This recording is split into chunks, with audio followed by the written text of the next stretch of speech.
Hello, children. Sir Vianney here. Welcome to the history class. Dear children, I am going to show you some pictures. Observe carefully and listen to my clues and find the answer.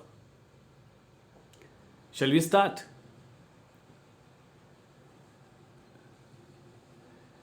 See, this was built between 1910 to 1932. And this work was done by Krishnaraja Wadiyar the Fourth. The blueprint was done by Sir M. Vishveshwaraya. Queen sold all her jewelries for this work. And there was a village called Kannambadi. I think by this time you got the answer. Tell me what is it? Yes, you're right. It is KRS Dam. How did you come to know? Because there are various pictures shown and informations were given. Also, you can see the clues and the monuments. By seeing this, I think you are able to guess this is Krishna Sagar Dam. Yes, children. Even to know history, anything we need many sources. Let us learn in today's class. That is, to know history, we need sources. From this lesson, we are going to learn these objectives. 1. Sources required to the study of history and types of sources of history. Importance of the archaeological sources and importance of the inscription. For this year, the importance of oral sources in history has been reduced. Okay, let me ask a question. What is a history? Yes, history is a systematic study of the past. History is written on the basis of various sources. Without source, there is no history. Historians are like advocates or lawyers who, without evidence or source, they never move the case or do the argument. While writing history, historians do the critical examinations, analysis, and try to prove it. You have studied in the lower classes about the lifestyle of human beings since ancient times. Since ancient times, human beings always created many facilities.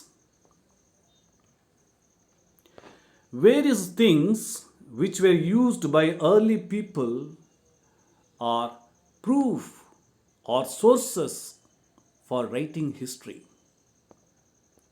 Do you know which are the things left out by them? Forts, we call it the cote, coins, inscriptions, that's the writing and carving on stones, arms, that is the weapons, temples, etc. The main sources of history are written documents and literary works. The source for writing history can be divided into two. Just observe and note down the main sources of history. How many types of sources are there to write history? There are two types. One is literary sources, and second one is archaeological sources. Again, literary sources can be divided into two. One is a written literary and another is oral literary. Literary is divided into two. One is a native literary and second one is a foreign literary. For this year, oral literary has been reduced from the lesson. As you can see in this picture, some of the written books like Mudra Rakshasa, Gatha Saptasati, Arthashastra, Rajatharangini, Firoz Shahi, and many other like this were written in the olden days, which give the lifestyle of the people of the author's time.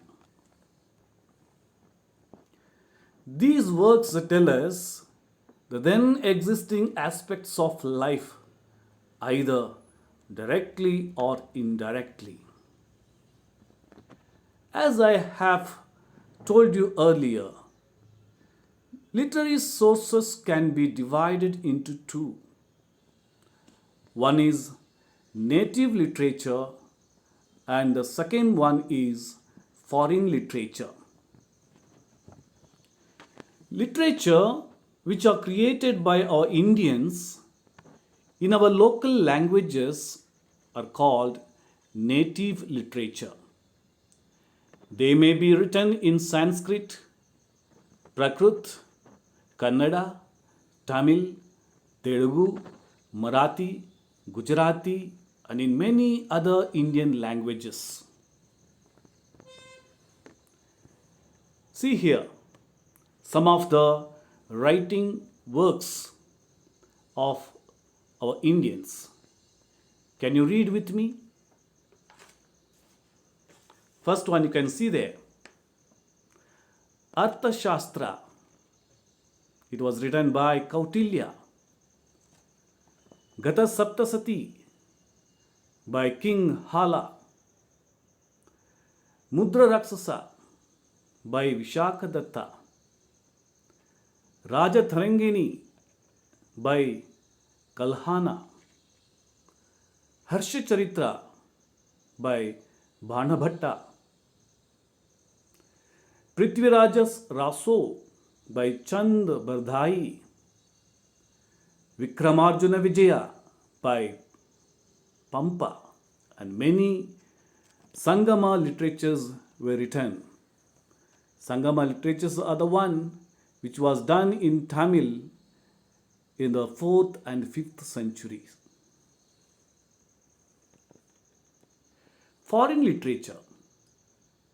Many foreigners who visited India for different purposes, maybe as a travelers, ambassadors, businessmen, officials, or as missionaries, they too have observed our lifestyle and recorded in their writings. These works, which were done by the foreigners, considered as foreign literature. You can see here some of the written books of foreigners about Indian lifestyle. Can you read with me? Megasthenes' book called Indica, Fahen's book called Gokoki, Huensang's book called Siyuki, Ptolemy's book called Geography, Ferishta's book called Tariq-i-Ferishta, and Babur's book called Tuzuk-i-Babri. In all these works, we can get the depiction, means proved through words of then contemporary, means which was existed at the same time. The social, political, economical, cultural, and administrative system of India were written at the time of these writers. Children, you must understand here, whatever these writers have written, 100% may not be true, because some of the Indian writers were controlled by the rulers. Just to please these kings, sometimes they had exaggerated or written in a lengthy way. We also can see hyperbole in their writings. Hyperbole means adding extra things to bring effects in their writings. Even the foreign writers did the same. They were not able to understand the local languages, so wrote them according to their understanding. So it is not easy to write history or to understand. It is a very challenging. That's why we could see some of the drawbacks in written literary sources. We have come to an end of the first unit, and the second unit is the archaeological sources we will learn in the next class. Shall we evaluate ourselves and ask how much we have understood from this lesson?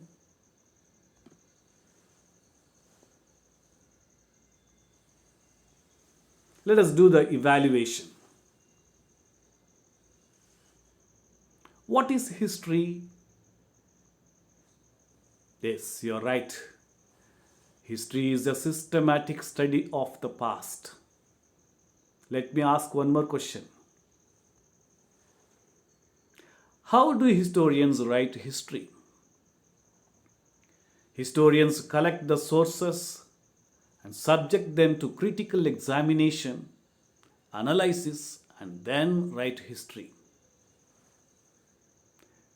Name the two types of sources. One is literary sources, and second one archaeological sources.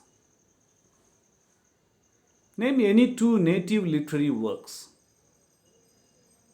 Arthashastra by Kautilya, Mudra Rakshasa by Vishakadatta. Name any two foreign historian writers. Megasthenes, Huinsang. Okay, let me give you some homework. Write all the questions and answers in your notebook which were asked in the evaluation. With this, we come to an end. Thank you very much. All the best, children. Take care. Stay safe. Bye.